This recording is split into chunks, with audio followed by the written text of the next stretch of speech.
al-Shifa hospital is reported to have died in prison. Dr. Abu Samir said that he and other Palestinian prisoners faced verbal and physical humiliation. We were subjected to severe torture and my little finger was broken. I was repeatedly hit on the head, causing bleeding multiple times. There was almost daily torture in the Israeli prisons. When prisoners' cells were raided, they were severely beaten every day. We say this with full certainty, and we live through it with great bitterness. Similar allegations of mistreatment. Established as France's dominant political force, but that doesn't necessarily mean it'll be able to form the next government. As campaigning gets underway for next Sunday's second round, moves are afoot to try to thwart the far right's ambitions. The two other big political blocs, the left-wing alliance called the New Popular Front and President Macron's centrists, have the possibility, if their voters come together, of forming a blocking majority against the National Rally in many constituencies. In some, where there's a three-way fight next Sunday, one or other of the two non-RN candidates could step down in order to concentrate the vote against the far right. This so-called Republican front has worked in the past, but its impact is not what it was. And the RN's Jordan Bardella says he's still confident the party will win enough seats to have an overall majority in the new assembly. Je crois que le Rassemblement National, I think that with our allies, we will win the election to get an outright majority on Sunday. That is our aim. So I call on the French to stay mobilized.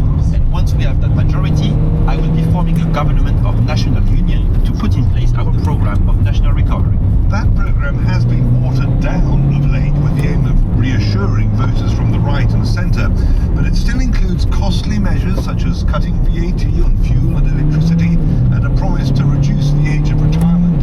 On immigration, the party wants to prioritise some social benefits for people with French nationality. Today, after the results from round one were confirmed, the financial markets picked up, a sign that they now do not expect a far-right government next week. The most likely alternative looks like a hung parliament with no party able to form a government. And that, of course, will bring its own problems. RN is one of a number of populist parties to prosper from dissatisfaction amongst voters in Europe. Start of Wimbledon.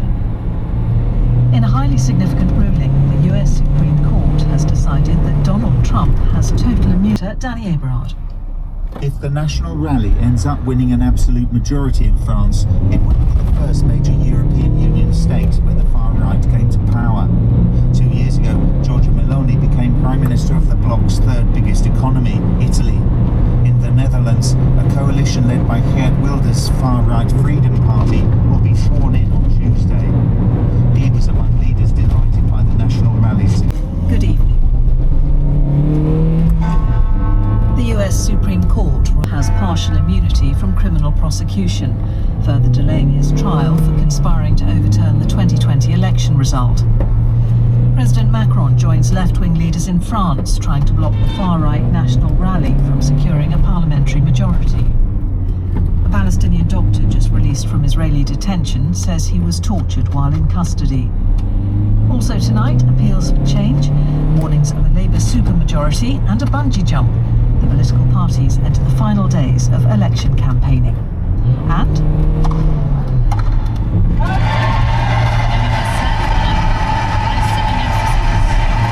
Emma Raducanu is on centre court at the start of Wimbledon. In a highly significant ruling, the US Supreme Court has decided that Donald Trump has total immunity from criminal prosecution for official acts he took as president. A lower court will now decide how to apply this ruling to criminal indictments he faces and which of his actions qualify as official.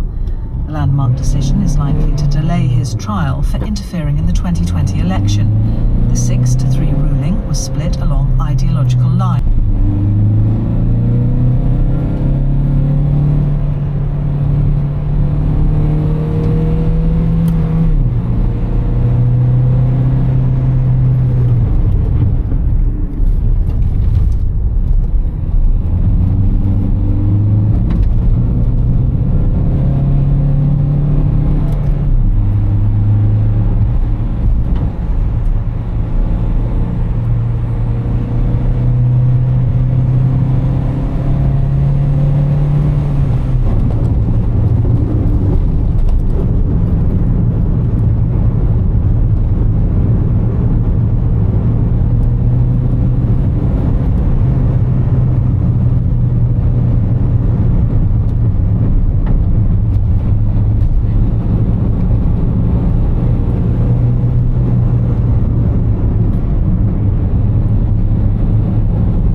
found at a police station. Sometimes parents kept one child and they relinquished them later.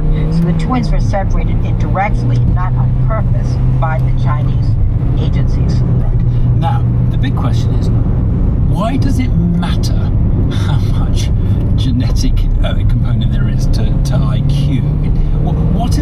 How would you use that piece of that proposition? Well, let me say that what the study shows is that as we age, genetic factors kick in, which shows that these things do underlie mental ability, because as you said at the beginning, the identical twins become more close as they age.